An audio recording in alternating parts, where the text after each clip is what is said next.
Brought to you by Agilus Diagnostics. Health test की बात आती है तो मैं भरोसा करता हूँ India largest diagnostics company Agilus Diagnostics. खुद को टेस्ट करते रहो।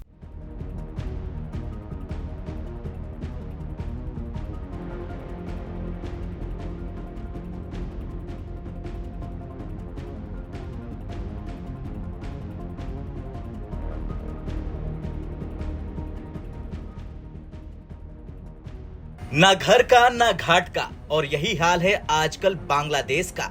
जो बांग्लादेश 2 दिन पहले तक भारत को धमकियां दे रहा था, वही अब भारत से बिजली सप्लाई की गुहार लगा रहा।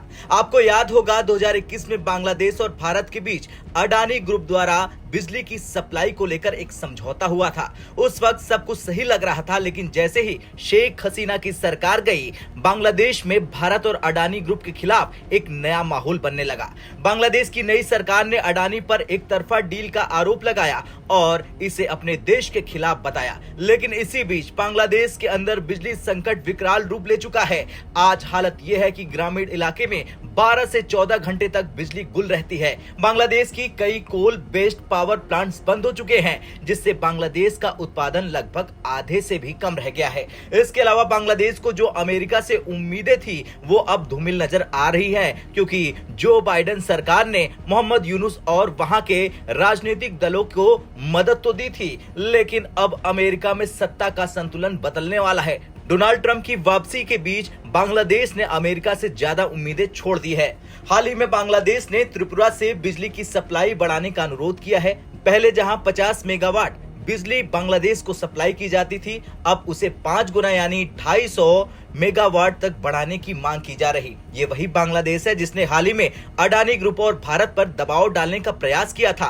बांग्लादेश ने यह भी आरोप लगाया था कि अडानी ग्रुप इंटरनेशनल कोल प्राइसेस इंडेक्स के हिसाब से ज्यादा चार्ज कर रहा। अडानी ग्रुप ने इसका जवाब दिया कि उनके चार्ज पूरी तरह से सही है और ये इंटरनेशनल मार्केट के अनुसार है। अब स्थिति यह है कि अडानी ग्रुप ने बांग्लादेश को 7 नवंबर तक का समय दिया है कि अगर इस दिन तक पेमेंट नहीं हुआ तो बिजली सप्लाई काट दी जाएगी। बांग्लादेश इस बात को समझ चुका है कि भारत और अडानी ग्रुप को धमकी देने से उसकी समस्याएं हल नहीं होगी, इसलिए बांग्लादेश ने एडवांस पेमेंट करने का प्रस्ताव भी दे दिया।